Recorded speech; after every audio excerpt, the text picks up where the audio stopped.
happy, so very proud to have Dr. Dhananjay Gupta joining in.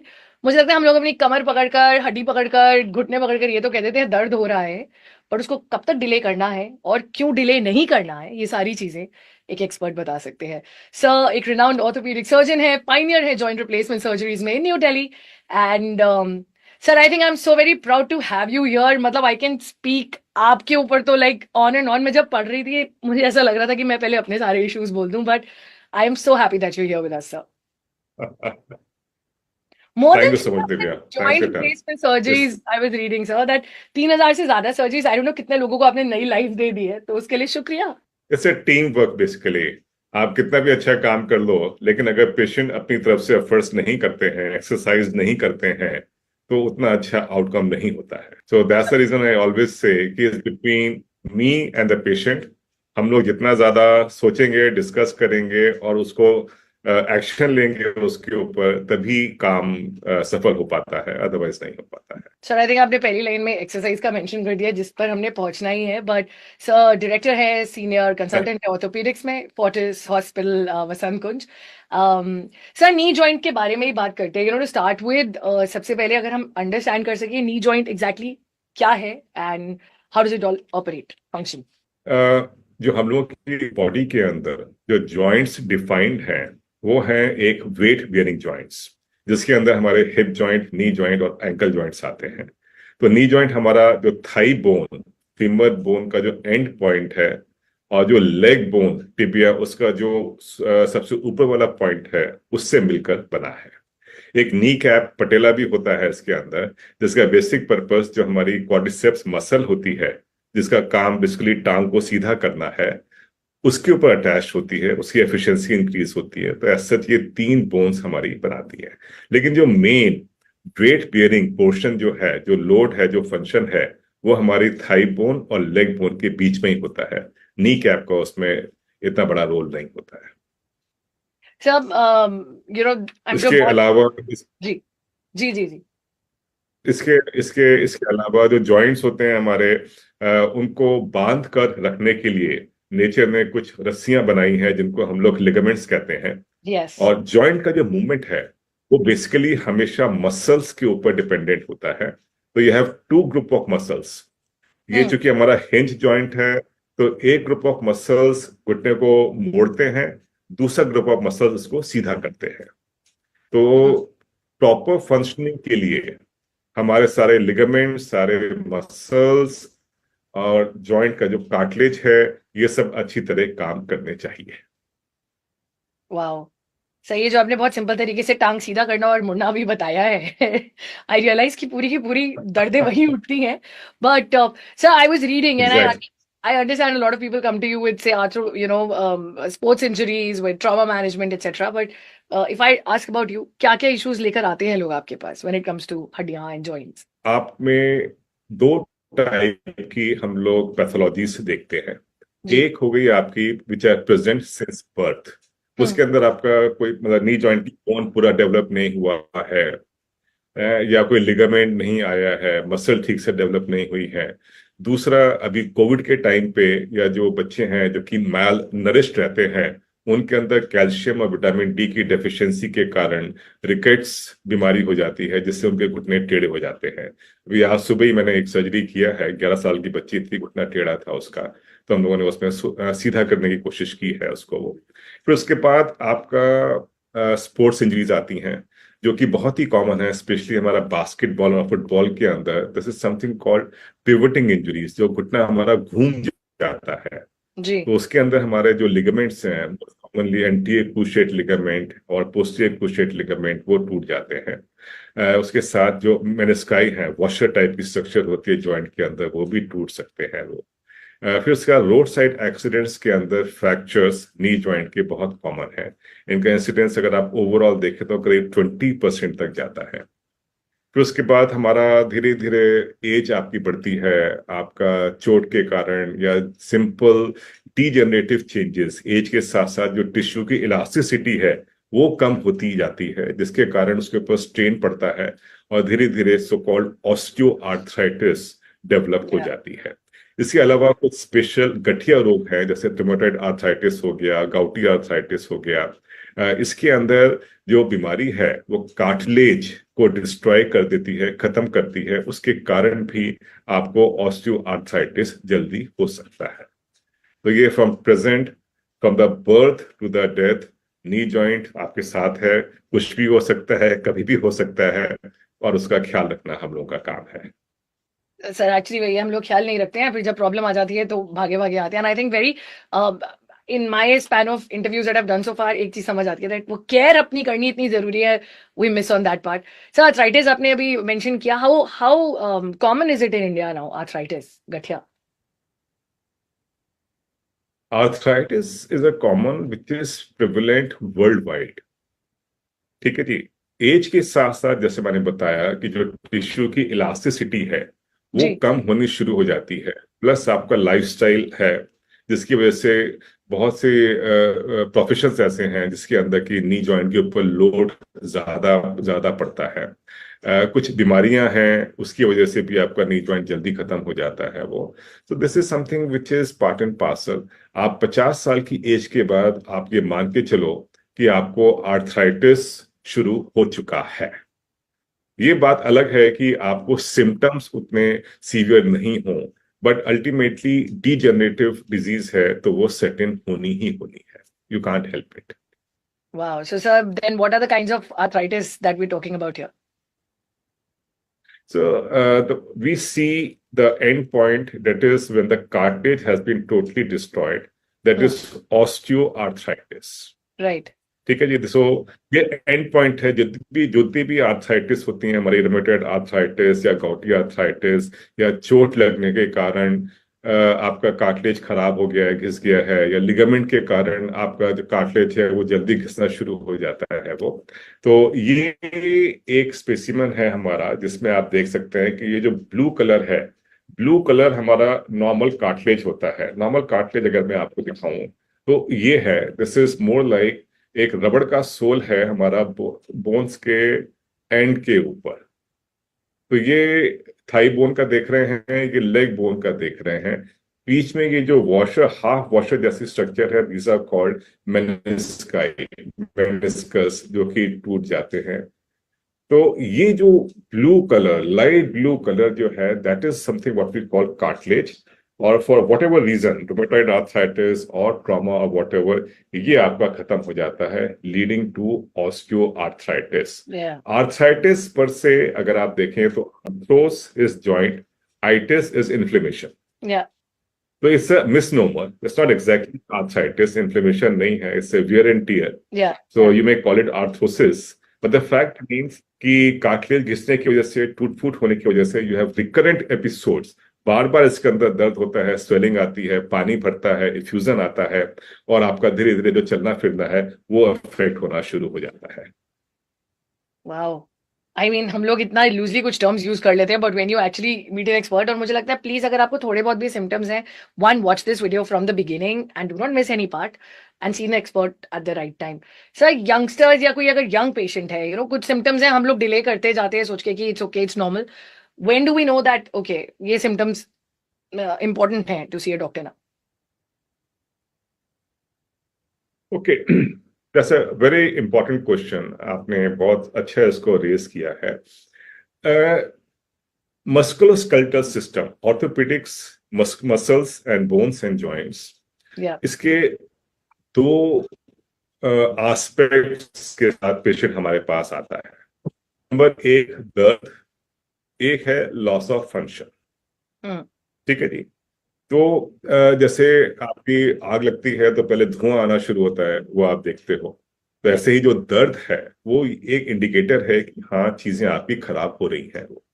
तो अब आपको मालूम है कि मैंने ज्यादा एक्सरसाइज किया है, ज्यादा खेल लिया है, काम किया है, वो दर्द है, वो आपको एक दिन परेशान करेगा, 2 दिन परेशान करेगा, धीरे धीरे वो आपका कम होना चाहिए। लेकिन कोई भी ऐसा दर्द जो कि इतना मेहनत के बाद भी 3 दिन से आगे परसिस्ट कर रहा है, ठीक नहीं हो रहा है, या आपको लग रहा है कि ये मतलब किस कारण से पैदा हो गया, आपने तो ऐसा कुछ काम किया ही नहीं है, तो जो अनयूजुअल कॉजेज वाले पेन है उनको लेके भी आपको 3 दिन तक आप वेट कर सकते हो। उसके बाद भी अगर वो ठीक नहीं हो रहा है आपने रेगुलर पेन किलर्स खा लिया है, उसके बाद भी नहीं हो पा रहा है, तो आपको डेफिनेटली एक डॉक्टर को इमीडिएटली मिलना चाहिए, देखना चाहिए।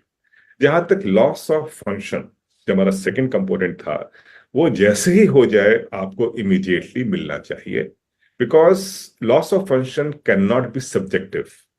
Yep. पेन, कुछ लोगों को पेन का थ्रेशोल्ड अच्छा होता है, किसी का नहीं होता है, तो उसके अंदर वेरिएशन हो सकते हैं। लेकिन आप एकदम से आप बैठे बैठे उठे और एकदम से घुटना आपका लॉक हो गया, आप वेट नहीं ले पा रहे उसके ऊपर, that's a significant loss of function.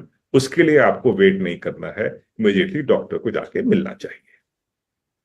वाह, अगर आप बेसिकली काम करने में आप सक्षम नहीं हो पा रही हो, वो बहुत अलार्मिंग है। और हो सकता है कि अगर आप पहुंच जाएं, you might get the right help. Sir, अगर कोई यंग पेशेंट को आर्थराइटिस निकलता है, क्या चेंजेस है जो वो अपनी लाइफ में एक्सपेक्ट कर सकते हैं, या क्या चेंजेस है जो आ जाते हैं लाइफ में if one is diagnosed with arthritis? Okay, so this is very unfortunate कि यंग की जो अब डेफिनेशन है रादर, वो आप 60 साल तक का जो मरीज है वो हमारी एज में हमारे हिसाब से यंग होता है, क्योंकि हम भी उसी एज ग्रुप के आसपास जा रहे हैं। तो अभी still consider ourselves as young people. Yes. Oh, So you see the younger than all of treatment. Us. The treatment जो है, it needs to be customized. या। You really cannot have a very broad sort of treatment plan for that. 70 साल की age group है, उसके अंदर आप draw कर सकते हो, बिकॉज उनको काम के लिए बाहर नहीं जाना है। मतलब वो धीरे धीरे अपना लाइफस्टाइल इतना रिस्ट्रिक्ट कर लेते हैं, कर सकते हैं, रिटायर हो गए हैं, कहीं काम पे नहीं जाना है, ट्रैवल नहीं करना है, everything is optional.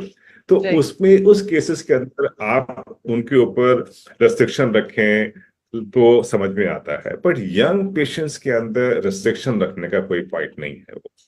Number one. Number two, जब आपके पेनफुल एपिसोड्स हैं, इन्फ्लेमेशन है, उस केस में आपको लाइफस्टाइल रेस्ट्रिक्शंस रखने चाहिए, जिससे कि आप लोड कम आए जॉइंट के ऊपर। जैसे राइट। कि high impact activities, jumping, jogging, skipping, aerobics, stairs, standing for long, standing on low seats, ये कुछ ऐसी लाइफस्टाइल एक्टिविटीज हैं जिनसे जॉइंट के ऊपर स्ट्रेन पड़ता है। तो मैं ये नहीं कह रहा कि आप हमेशा के लिए बंद कर दें, मैं यही कह रहा हूं कि आप उस समय के लिए, कुछ समय के लिए, जबकि दर्द है, सूजन है, पानी भर गया है, थोड़े समय के लिए आप रेस्ट्रिक्ट कर दें। जल, पेन किलर, एंटी इंफ्लेमेटरी, या ये सब आप लें, उसको कंट्रोल करें। फिर उसके बाद धीरे धीरे अपने डॉक्टर के साथ मिलके, फिजियोथेरेपिस्ट के साथ मिलके अपनी वापस एक्टिविटीज, एक्सरसाइज शुरू करें। एज ए सेड कि ट्रीटमेंट इज कस्टमाइज। अब जिसने फुटबॉल खेलना है उसने फुटबॉल खेलना है। राइट। तो एज अ ट्रीटिंग डॉक्टर मेरा ये कर्तव्य है, फर्ज है कि मैं उसको उस स्टेज तक लेके जाऊं कि अच्छा भाई आप खेलना चाहते हो तो लेट मी सी मैं आपको इस कंडीशन में कैसे लेके आ सकता हूं। हम्म। ठीक है जी।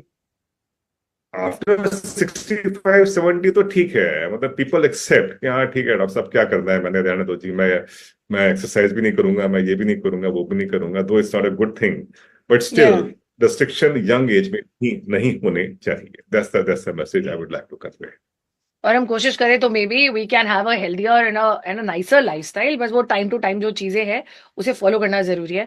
सर, घुटने का या नी का पेन बहुत बहुत कॉमनली सुनने में आता है। तो ये one, is it due to arthritis only, and what are the treatment options available अगर नी पेन कर रहा है?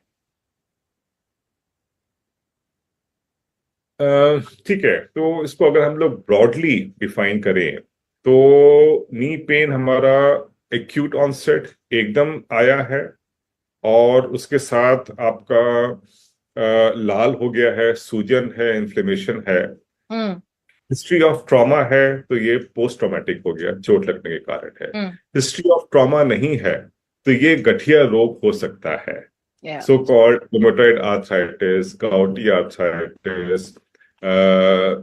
इस तरह के जो आर्थराइटिस होते हैं वो हम लोगों के हो सकते हैं। और तीसरा, एक्यूट जो प्रेजेंटेशन है वो कई बार इन्फेक्शन भी होता है, जो कि बहुत सीरियस होता है। वो लाइफ थ्रेटनिंग भी हो सकता है। उसका जो इंसिडेंस है वो ज्यादातर यंग बच्चों के अंदर ज्यादा पाया जाता है, क्योंकि जो खून में जो बैक्टीरिया घूम रहा होता है वो कई बार जॉइंट में जाके रुक जाता है, उससे सेप्टिक आर्थराइटिस हो जाती है।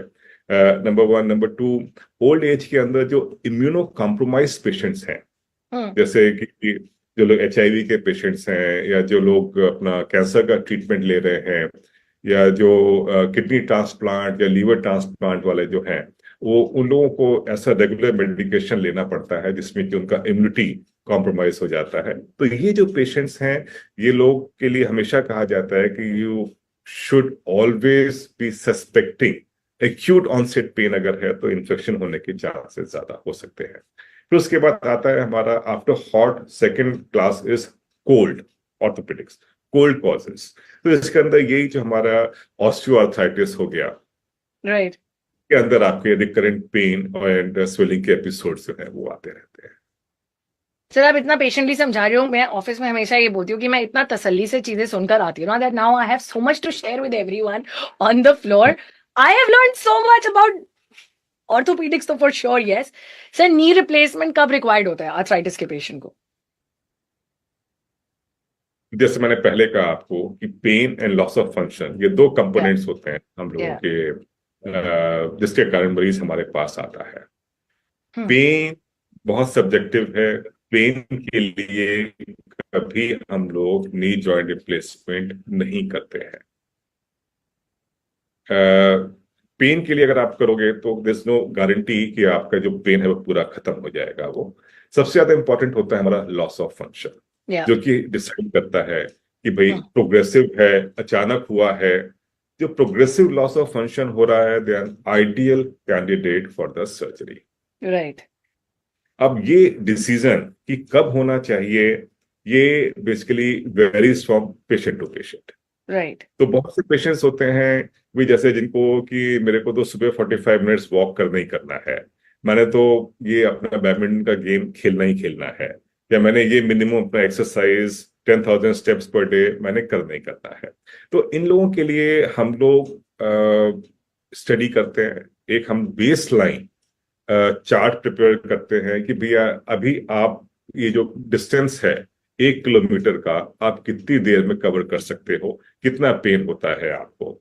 वो स्पीड हम लोग मेजर करते हैं over the period of time. जब हमें लगता है कि भाई ये बहुत ज्यादा आपका कम हो गया है, आपका जो एक्टिविटी लेवल, अभी कल ही एक पेशेंट आए थे कि उनका जो घर से जो स्कूल जहाँ पे वो काम करते हैं वो 1 किलोमीटर की दूरी पे है। 1 साल पहले तक उनको वो डिस्टेंस कवर करने में 10 मिनट लगते थे, आज की तारीख में वो डिस्टेंस कवर करने में 1 घंटा लगता है। वो भी वो खड़ी हो जाती हैं, बीच में वेट करती हैं कोई साथी उनका बाइक से जाए तो उसे वो लिफ्ट दे दे। या she is an ideal candidate for the surgery. ठीक है जी। तो loss of function progressive, that dictates that time for the surgery. जो लोग डिले करते रहते हैं, वेट करते रहते हैं कि नहीं अभी तो मतलब मुझे जरूरत नहीं है, डिनाइल में रहते हैं, उनके साथ होता है क्या है कि आपने अगर एक्टिविटी लेवल आपका कम हो गया, एक छोटा सा एग्जांपल अगर मैं दूं आपको कि मुझे 5 किलोमीटर दौड़ने का आदत है, ठीक है या जी। अब या किसी कारण से मैं 5 किलोमीटर नहीं दौड़ पा रहा हूं, धीरे धीरे 4, 3, 2, 1 किलोमीटर पे आ गया, उतना भी बंद करना मैंने शुरू कर दिया। फिर उसके बाद मेरा जो भी प्रॉब्लम था वो खत्म हो गया, तो मुझे वापस 5 किलोमीटर लैंडमार्क पे मैं शायद कभी नहीं पहुंच पाऊंगा, क्योंकि जो मेरा बॉडी का जो रिजर्व है वो खत्म हो चुका है। या तो इसलिए जैसे मैंने बताया कि कस्टमाइज ट्रीटमेंट है, आपने अपना एक्टिविटी लेवल कम नहीं करना है, आपने उसको मेंटेन रखना है। इसीलिए अगर आप सही टाइम पे अपना ऑपरेशन करा लेते हैं, आपकी मसल्स की स्ट्रेंथ बरकरार है, आपका जो कार्डियक रिजर्व है, रेस्पिरेटरी रिजर्व है, वो सब मेंटेन्ड है, आपका जो कोऑर्डिनेशन और बैलेंसिंग है, जैसे हम लोग कहते हैं कि जो आपकी विजुअली हैंडीकैप पीपल हैं उनके लिए जो टच परसेप्शन है बहुत इंपॉर्टेंट है वो। राइट। तो अगर किसी कारण से वो कट हो जाता है कुछ समय के लिए, तो they have a really tough time regaining that sense. तो राइट। ऐसे ही आप खड़े होते हो, आप चलते हो, एक एज के अंदर everything is so natural to you. आप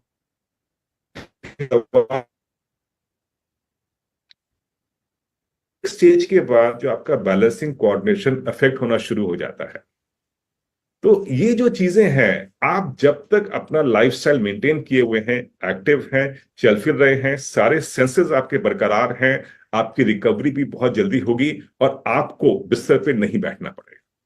जितना आप डिले करोगे उतना ही सक्सेस रेट कम हो जाएगा, आपको रिकवरी में ज्यादा समय लगेगा और हो सकता है कि आप अपना वो जो लेवल जो आप चाहते हो उस तक आप ना भी पहुंच पाओ। सर एक्चुअली डॉक्टर के पास जाने में ना एक अलग डर लगता है, and I totally know what people go through जब चीजें डिले करते हैं। I mean all of us have done it. But बात सही है कि आपकी अगर प्रोडक्टिविटी डाउन हो रही है then it is important that we work on it. Sir last couple of questions I think, और ये सबसे वो वाले सवाल है जो लोग वेट करते हैं। ये जो नी जो इम्प्लांट्स होते हैं, how long do they last? Do they last like forever, और is there like a time boundation to them? Even God given knee doesn't work for you throughout the life.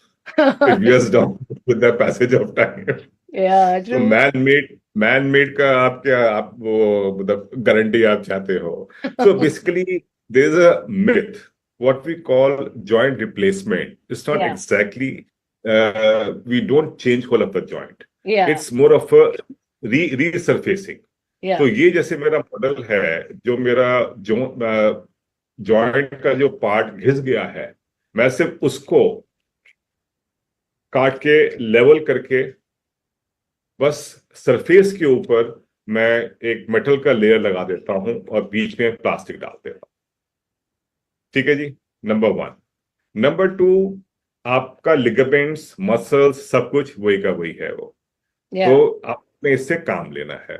So called पैसा वसूल आपने तभी करना है जब आप exercise करोगे, एक्टिविटी करोगे, चलोगे फिरोगे। ठीक है जी। yeah, कोई भी चीज चलेगी, वियर एंड टियर होना ही होना है अपना वो। तो yeah, आपने बस इस बात का ख्याल रखना है कि ज्यादा आपने जमीन पे नहीं बैठना है या लो लो सीट्स पे नहीं बैठना है। आप बैठ के उठोगे तो करीब 100 times your body weight load comes on your knee, that leads too early wear and tier. yeah, ठीक है जी। yeah, तो ये थोड़ी बहुत प्रिकॉशंस हैं। आप एक्सरसाइज ज्यादा करोगे, मसल्स की स्ट्रेंथ अच्छा रखोगे, आप अपना बॉडी वेट अगर आप कम रखोगे, आप तो जॉइंट्स के ऊपर लोड कम पड़ेगा और उसकी लॉन्जेविटी ज्यादा रहेगी। जो भी जॉइंट्स आज की तारीख में आ रहे हैं, हमारा ये टारगेट रहता है कि 30 साल तक वो काम करें। तो जो 60 साल प्लस वाले जो पेशेंट्स हैं उनको हम ये बोलते हैं कि हाँ, आपका लाइफ टाइम काम करेंगे वो। right. Fair. क्योंकि एज के साथ साथ आपका एक्टिविटी लेवल भी कम हो रहा है। Yes. ठीक है, तो वो लोड कम होता जाएगा तो आपका वो लाइफ लॉन्ग चल जाएगा। जो स्पेशल यंग है हमारे, rheumatoid arthritis, post traumatic arthritis, ये सब जो पेशेंट्स हैं, इनके अंदर डेफिनेटली ये इश्यू है। आप जितने ज्यादा एक्टिव हो उतना ही डेफिनेटली आपका जॉइंट घिसेगा। बट इसके अंदर is more of an question of the counselling, Yeah, longevity वाला इश्यू नहीं है। ठीक है ना। अब मेरे yeah, पास पैसे हैं, मेरा पेचेक आता है, अब मेरे जितने ज्यादा खर्चे होंगे उतना ही वो जल्दी खत्म भी होएगा मेरा बैंक बैलेंस। yeah, yeah, जो जरूरी है, करना ही करना है, वो तो मैंने करना ही करना है ना एक्टिविटीज। बाकी जितना आप जितना बचा सकते हो आप बचाओ, जितना आप कर सकते हो करो। So same message should go. yep, don't compromise with your lifestyle, do what ever you want. 10 साल में घिस जाएगा, दूसरा कर देंगे। 15 साल में घिस जाएगा, तीसरा कर देंगे। टेंशन ना लो, you have to live your life. You start thinking of restrictions, cutting down on your things which gives you fun, pleasure, yeah, yeah. happiness, satisfaction. It's not worth it. Live your life, go out, enjoy, have fun. Any problem, come to us, we'll take care of it. वही चीज है, you need to see a doctor and get done. अपनी जिंदगी क्यों हम restrict कर देते हैं सिर्फ डर में? I think that is the Exactly. Question that we all need to ask ourselves. Sir last final two things that I want to ask. One, हर कोई यही जानना चाहता है क्या मैं नॉर्मल जिंदगी जी सकती हूँ एक नी सर्जरी के बाद? नॉर्मल जिंदगी डेफिनेटली यस। इफ इट्स मतलब नॉर्मल जिंदगी क्या है, आपने उठना बैठना चलना फिरना खाना पीना, yes definitely. So restriction I would say jumping, या, जॉगिंग, ये सब जो एक्टिविटीज हैं, ये भाई अब घर में आग लग गई है, भागना है तो डेफिनेटली आपने भागना ही है, इसमें यू कांट हेल्प इट। कुत्ता पीछे पड़ गया, आपने भागना ही है अपना वो। So see these are the situations, you yes, have to live with them and you should do it rather to save yourself. Yeah. But otherwise बाकी एक्टिविटीज करने से आपका सेम कैलोरी बर्न हो रहा है, सेम वर्कआउट मतलब different workout करने से, apart from jumping, jogging, skipping, बाकी करने से अगर आपका सारे आपके पर्पस सॉल्व हो रहे हैं तो अवॉइड दीज थिंग्स, और कुछ नहीं। Sir, and I think, final words from you for everyone जो ये video देखेंगे, irrespective of the age brackets, things that we should take care of as a general part of our life. All right. So I strongly believe that restrictions are created by our, I would say, upbringing. ये करना चाहिए, ये कर सकते हो, ये नहीं कर सकते हो, वो नहीं कर सकते हो अपना। So as such कोई दिमाग में आपका कोई लोचा नहीं होना चाहिए, नंबर 1। नंबर 2, जो आपको एंजॉयमेंट देता है, हाइकिंग है, माउंटेनियरिंग है, क्लाइंबिंग है, स्पोर्ट्स है, जंपिंग है, जो भी है आप करो, ठीक है। अब जैसे फुटबॉल के अंदर आपका वो एसीएल लिगामेंट इंजरी होती है तो होती है अपना, वो ठीक है आपका, मतलब but if it gives you so much fun, pleasure, तो आप जाओ, करो, आप एंजॉय करो, because at the end of the day it's your own happiness which matters. Yeah. Accidents are going to happen. अगर आप Yeah. घर के अंदर भी आप बैठे होगे तो वो बाथरूम के अंदर आपका पांव फिसलेगा, सर जाके वो दीवार से टकराएगा and you may die. It has happened. Yeah. Yeah. So मान के चलो, God has some good plans for you. You go out, enjoy, have fun, chill, do whatever you can, and leave everything to him. I love it. बस basically अपनी life जिए, जब दिक्कत हो तो टाइमली चेक कराएं, कुछ चीजें जो हमारे कंट्रोल में है वो करें, and for other things like sir said in the middle of the conversation, वो है ना, आप उनसे जाकर मिलकर आए। Doctor Gupta, thank you so much, बहुत टाइम निकाला है आपने, और मुझे पता है ऑर्थोपेडिक्स बहुत बिजी हो गए, specially at your hospital. I now know whom to trouble next time, but sir बहुत बहुत शुक्रिया बात करने के लिए। Most welcome, Divya. It's been a pleasure, honestly. Thank so you, much. sir. Have a great day, and I'm going to see you very soon. Thank you too. Sure. Bye-bye. Bye, sir. Bye.